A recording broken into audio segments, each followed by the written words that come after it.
Welcome to the EFS Modernization Training video series. This video will cover tracking SR attendance.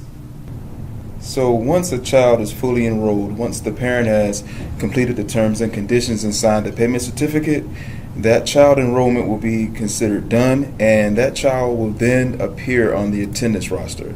To see that, you want to come here to the provider home screen, go to attendance, manage SR attendance. From there, you will see the attendance roster generated for this month, for this service period. You see the program type, which is SR. The service period is going to be for that current service period, the coalition, and all the children that are on that provider's enrollment and attendance roster here. This is the basic view for this screen. In order to begin actually tracking attendance, you have to select the child's name from the roster, and that is when you will see the calendar for that child populate with the X's and the units of care. So I'll take some time now to explain why this calendar looks the way it does. So from June 1st through June 5th, the child was not enrolled with the provider. So the days do not populate with an X or a unit of care. They populate as blanks. So no attendance can be tracked or unit of care can be put there on those days. You see here on the 5th that the child has a unit of care, but no X or no A or anything for the day to be present. And that is because the child is only enrolled to attend at this provider on Tuesday, Wednesday, and Thursday. So every other day of the week the child is not scheduled to attend, does not have a unit of care present. You may ask, well, why are there X's on every day for the child, but the child is not scheduled to be there every day? And that's according to policy that the attendance calendar must populate with X's every day for a child. So it will become the provider's responsibility on the days the child is not scheduled to attend. We'll go into that day and change that present to an enrolled non-reimbursable day for that child, and then save. And I'll repeat this attendance tracking process for you again just to show you how that's done. So that is how you manage those days the child is not scheduled to attend. There is a future story to only populate the present days with the child's authorized care schedule, but that has not been put in at this time. It will be put in the future. But for now, in order to properly track that child's attendance, every day that they're not scheduled to attend, it needs to be changed to an N, not an A. When a child is enrolled with the provider, they will automatically appear on the enrollment roster.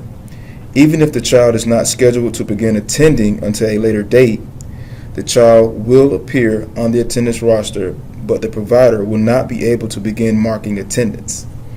The anticipated start date that is input by the coalition is the first day of attendance that can be marked for the child.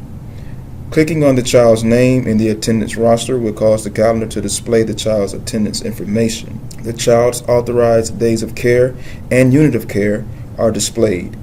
These are the days and units of care the coalition has authorized for child care. The child's current information section displays the additional information about the child's enrollment and attendance, this section. So any absences that need to be marked for the child, this is the process of doing so. So if the child is scheduled to attend on Tuesday, June 12th, but for some reason is absent, the provider is able to click on the X, and if they know the reason for the absence, let's say the parent called and the child is sick today, the provider selects child illness.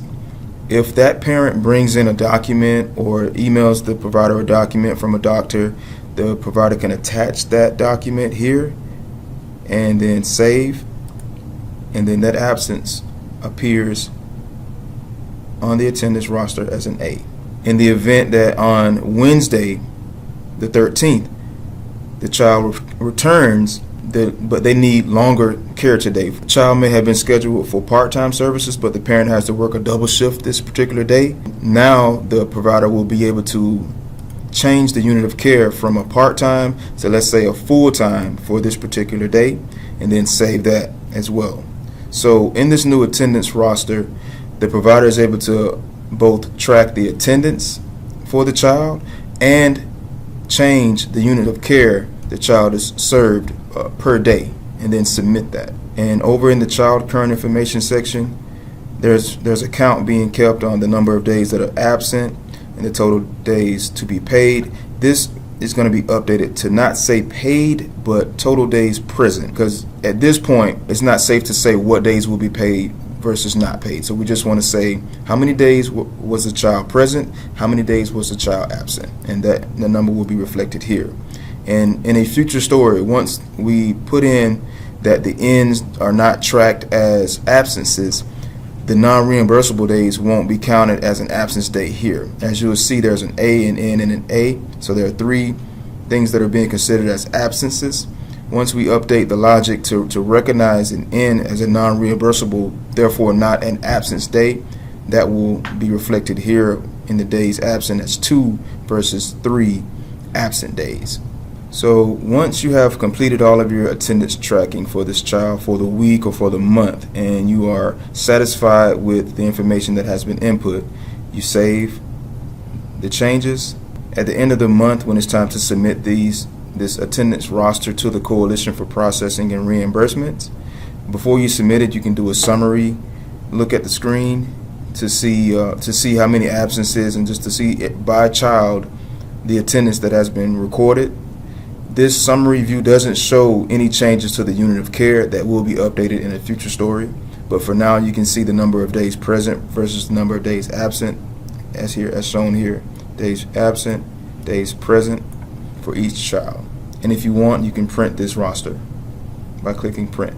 So now I want to explain what happens when a child enrollment is terminated. So the provider is able to go into their SR enrollments, manage SR enrollments, and view edit SR enrollments, and they can, from here you can terminate a child. So I've already done so for one of the children on the roster. I've terminated this child's enrollment. It has ended as of the 14th, at 6/14, for Purple Balloon. So when I go back to the attendance roster and I click on Purple Balloon's name on the attendance roster, what you see now is not exactly what will be once all the fixes are in. What's supposed to happen is every day from the 14th as the last day of enrollment forward should be marked with a T, and the unit of care should not be editable. So everything from the 14th through the 19th will be marked as a T, so that the provider is not able to mark any type of attendance.